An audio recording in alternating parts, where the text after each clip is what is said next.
ঝড় বয়ে গেছিল তামিম ভাই যখন বললো। আর যখন গ্লাসটা নামায় যখন দেখলাম যে তামিমের ব্যাপারটা আমি বলি না, তামিমের ব্যাপারটা একটু ডিফারেন্ট।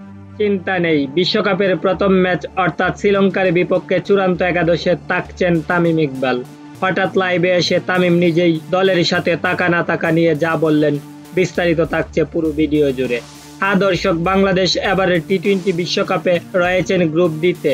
আর এই গ্রুপ ডিতে বাংলাদেশ ছাড়াও রয়েছেন শক্তিশালী শ্রীলঙ্কা, সাউথ আফ্রিকা, নেপাল ও নেদারল্যান্ডের মতো দল।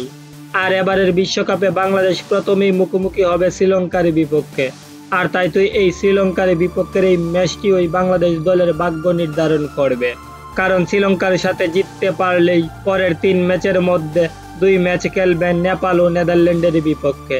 তাই তো সবাই মনে করছেন বাংলাদেশ যদি লঙ্কানদের বিপক্ষে প্রথম ম্যাচে জিততে পারে তাহলে বিশ্বকাপে কিছু করতে পারবে বাংলাদেশ। এদিকে গুঞ্জন উঠেছে প্রধানমন্ত্রীর নির্দেশে নাকি তামিম ইকবাল বিশ্বকাপের স্কোয়াডে যুক্ত হচ্ছেন। আজ তামিম লাইভে এসে সেই বিষয়টি নিজেই খুলাসা করেছেন।